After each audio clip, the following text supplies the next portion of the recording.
Most people think farming problems are solved with better machines, better chemicals, or bigger budgets.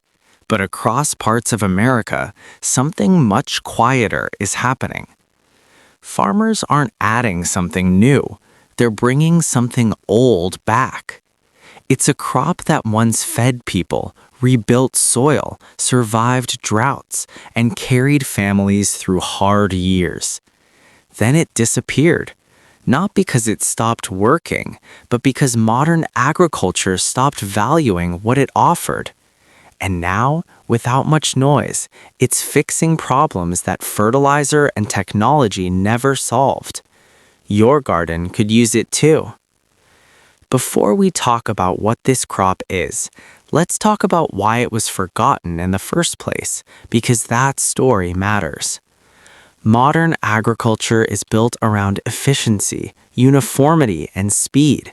Crops that mature at the same time, grow to the same height, and fit neatly into machines get chosen. Crops that grow slowly, mature unevenly, or look messy get pushed aside. This forgotten crop didn't fit the system, but it fit the land. It thrives where others fail. It grows in poor soil. It handles heat. It survives drought spells. And it feeds both people and soil at the same time. That crop is millet. Not the decorative kind sold in birdseed bags, not the polished version stripped of nutrients, but the traditional, resilient grains that farmers once relied on before corn and wheat took over everything. Millet isn't one plant. It's a family of ancient grains: pearl millet, foxtail millet, finger millet, each adapted to tough conditions. For thousands of years, millet fed civilizations across Africa, Asia, and parts of Europe. Then it vanished from Western fields. So why is it coming back now? Because American farms are struggling with problems millet was designed to handle: soil exhaustion, rising fertilizer costs, drought stress, unpredictable weather. Millet doesn't demand rich soil. It doesn't need heavy nitrogen feeding, and its root system improves soil structure instead of stripping it. Farmers planting millet today aren't doing it for nostalgia. They're doing it because it works. Millet grows fast, shades soil quickly, and suppresses weeds. That alone saves labor and inputs. But what really matters happens underground. Millet roots are fibrous and dense. They hold soil together. They reduce erosion. And when the crop is cut or grazed, those roots feed soil life instead of leaving ground bare. That's why millet is being used as a cover crop, a forage crop, and increasingly a food crop again. And this is where it gets interesting for home gardeners. Most home gardens suffer from the same issue as industrial farms: shallow fertility. We feed the top layer, but we don't rebuild the system. Millet helps do that. In a garden, millet can be grown as a soil-building crop, a summer cover crop, a grain harvest, a living mulch, or even a chop-and-drop fertility source. It doesn't care if your soil is sandy, compacted, or tired. It just grows. Let's talk about why millet disappeared, because understanding that helps you use it correctly. Millet lost popularity because it doesn't behave like modern grains. It matures unevenly.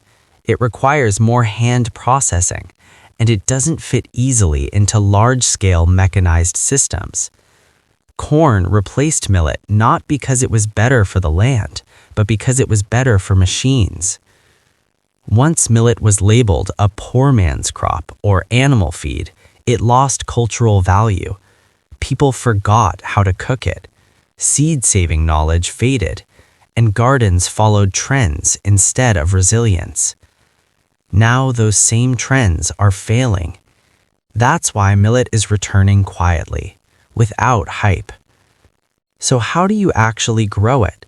Millet is warm season. It loves heat.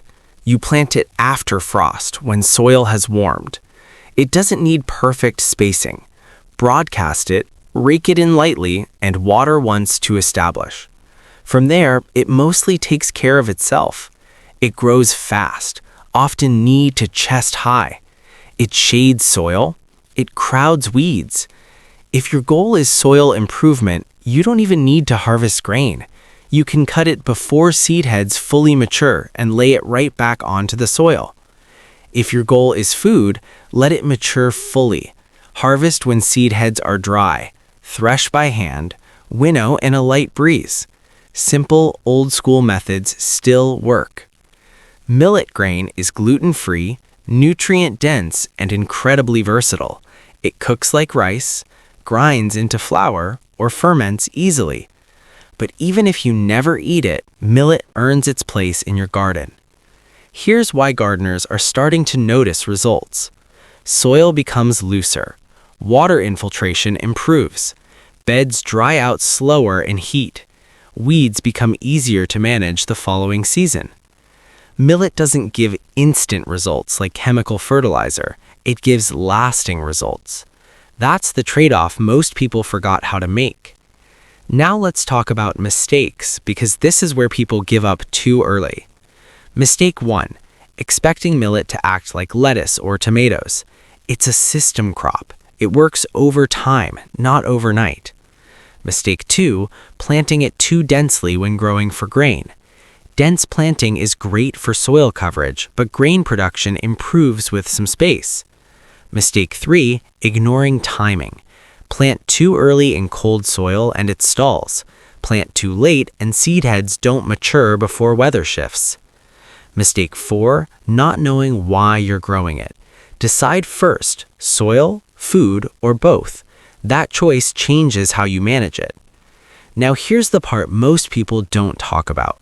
Millet doesn't look impressive.